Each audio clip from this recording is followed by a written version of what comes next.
থালা ভাত নিমেষেই শেষ হয়ে যাবে।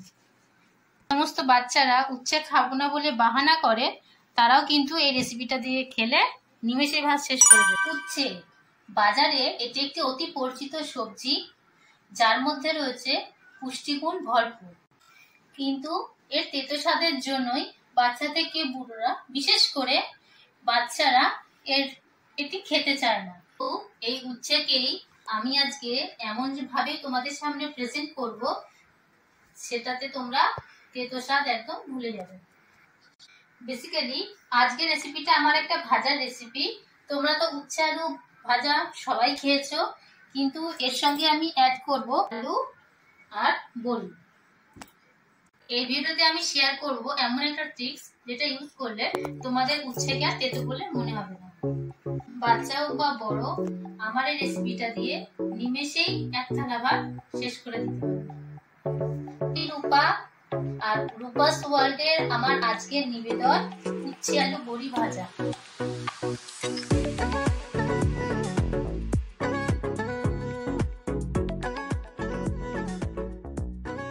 প্রথমেই আমি উচ্ছেটাকে গোল গোল করে কেটে মাঝখান থেকে দুফালা করে নিয়েছি, আর আলুটাকে যেরকম আলু ভাজি সেরকম সরু সরু করে কেটে নিয়েছি। তারপর ভালো করে ধুয়ে নুন হলুদ মাখিয়ে রেখে দিয়েছি।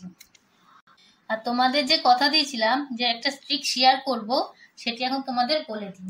উচ্ছে তেতো ভাবটা তোমরা কিভাবে কাটাবে, সেটার জন্য একটা বাটিতে আলাদা পাত্রে জল নিয়ে নুন দিয়ে জলের মধ্যে উচ্ছেটাকে আধ ঘন্টা ভিজিয়ে রেখে দেবে।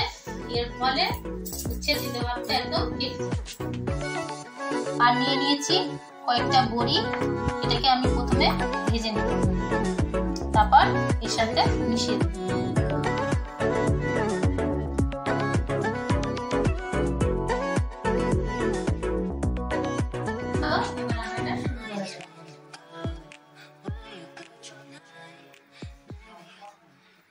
আলু বড়ি ভাজার জন্য প্রথমে আমি একটা কড়াই বসিয়ে নিয়েছি।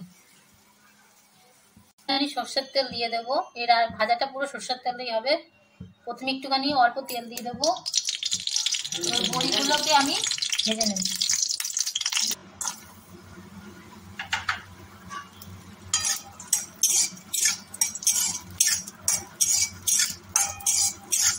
বড়িগুলো আমার ভাজা হয়ে গেছে, আমি তুলে নেবো।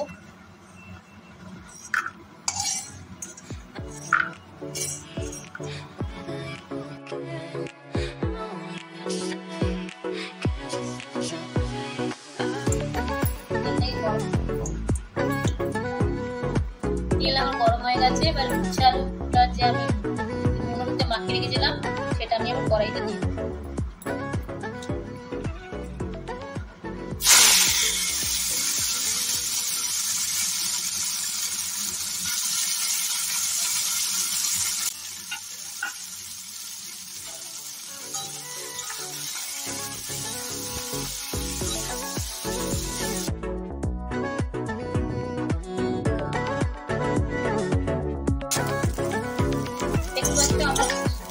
অনেকটাই ভাজা হয়ে গেছে, লাল ভাজা হয়েছে।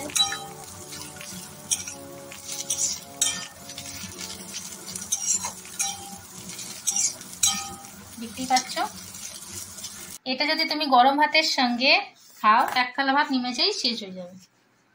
সমস্ত বাচ্চারা উচ্ছে খাবো না বলে বাহানা করে, তারাও কিন্তু এই রেসিপিটা দিয়ে খেলে নিমেষেই ভাত শেষ করে ফেলবে। আমার পদ্ধতিতে করলে তেতো ভাত তো একদমই লাগবে না। আমি তো বানিয়ে ফেললাম, এবার তোমাদের পালা। তোমরা বাড়িতে বানিয়ে ফেলো আর কমেন্ট করে কিন্তু অবশ্যই জানিয়ে দাও তাড়াতাড়ি। আজকে এই পর্যন্তই, টাটা।